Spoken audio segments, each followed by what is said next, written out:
Hello, this is a video about scheduling private contacts or home visits. A private contact would be a home visit. So scheduling your private contact and rescheduling a visit if a visit was canceled or there was a no-show. When you showed up at the family's home, the family was not there. So we'll go ahead and get started. First thing, when you log in, you will see upcoming private contacts if you have any visits already scheduled. If you don't, this is going to be blank, and that's okay. Let's go ahead and get started on scheduling private contacts. So you'll see there are two different ways that you can add private contacts. You can do that through the family link, or you can do it through the calendar. I will show you both ways, but let's start with the families. So the first thing we want to do, we're going to click the Families tab across the top, and then in our active drop-down, we want to go ahead and pull up our guardian that we want to do our visit with. So in this case, we're going to be doing the visit with the Smith family. And what we want to make sure is that we have guardians and that we have active children. So there needs to be at least one active child within to schedule that private contact. So when we're on the family, if we look over on the left-hand side, you'll see a link that says contacts. We're going to go ahead and click on that, and that will bring up our contact history. For this family, we currently don't have any visits scheduled, so there's nothing to show. So to schedule that visit, up here in the upper right-hand corner, we want to go ahead and click this Add New Contact button. Once we click that, that is going to open our Add Contact screen. So you'll see here the contact type. We have a private, which means our home visit. And you'll also see there's the option to add a phone contact or an email or an other. So if you did have a quick chat with a family and you want to get that recorded in Visit Tracker, you can do that. So those options are there for you. So for now, we're going to go ahead and do our private contact. We'll select the date, and you can either click this calendar icon to set the date, or you can go ahead and type in the date of the visit. So that's up to you, whatever is easiest. And same thing with the time. You can either type in the time if we wanted to show that we were doing that at 8 a.m. Or you can click on the clock icon and you can change the time from there. So you can do that either way. The duration will auto-populate for you based on what the administrator has set up as a default. So you'll see our default is set at 60 minutes, and this is the estimated time that you're going to be spending on your home visit. So if you think, you know what, this is going to be a longer visit, I'm going to go ahead and put in 90 minutes. You can do that. The home visitor, your name should be selected here in the drop-down. And then next we need to select the guardians. So which guardian are we going to be visiting? Is it just Susie? Is it going to be both? In this case, let's say both parents are going to be present at the visit, so I'm going to go ahead and select both. And then we need to move on to select the children. And let's go ahead and select both children as well. So you'll see over here some instructions for adding multiple children or multiple guardians that you can either click the control button or the shift button works as well. Okay. And then location, that's optional if you want to put the home, if it's the library, the park, if you want to put in the address of the family's home, that's up to you. And then, is this a recurring event, yes or no? We do kind of recommend that you click no, just because if you do click yes, that it will repeat for a number of days, and you do have to then individually delete each of those contacts if they're added incorrectly. So usually you want to go ahead and say no. And then any notes, if you want to remind yourself, if there's anything you need to be worried about with the family or something to remember, you can add those to the notes. And then we're going to go ahead and say create. And then you'll see now our visit has appeared in our contact history.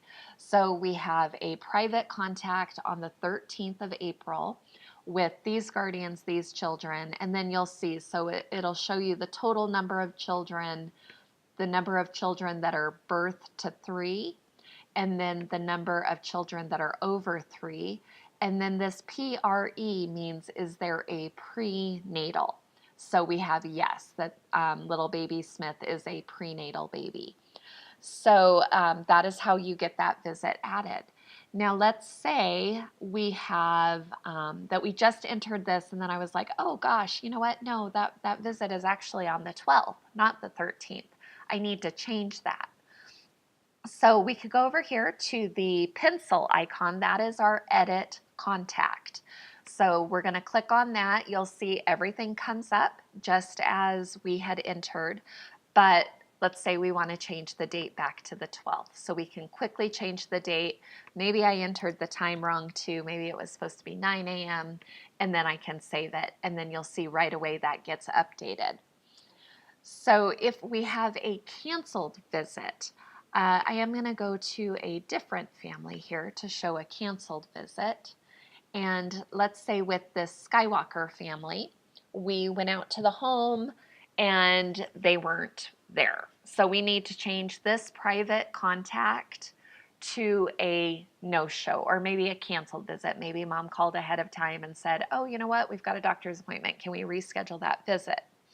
So if I had already filled out the planning guide and the PVR for this visit, so you can see on this one we do have a PVR, and there is a separate video about filling out the PVR and the planning guide, so please look for that video. But if you had a PVR or a planning guide filled out and you don't want to lose that information, you want to carry that over to the next visit, right? So let's say mom calls, she cancels this visit and I need to reschedule. So I'm going to go to the edit contact and then I am going to change this to a canceled by parent. So you'll see you have a couple different options. You have no-show, canceled by parent, and canceled by the parent's home visitor. So this would be canceled by home visitor, canceled by parent, no-show. So for now we're going to say canceled by parent. And then you'll see down at the bottom what immediately came up. It says you have created a PVR for this contact. Do you want to reschedule? So we're going to say yes, we do want to reschedule. We do want to save the PVR. What is our reschedule date? So then we could go ahead and put in the date of our reschedule. So we're going to reschedule the visit. We're going to click save. And then you'll see we now have a canceled by parent, and then we have a new private contact with the date and our PVR. That red means that there is an incomplete PVR. So that PVR is now ready for our next visit. So that is how you add and reschedule visits through the Family tab. Now let's hop over to the calendar and we're going to schedule a contact through the calendar. So you will see like that Skywalker visit we just added, the Susie Smith visit we just added are all on our calendar. So anything you add to a family contact history goes on to the calendar. Anything you add to the calendar will go to the family contact history.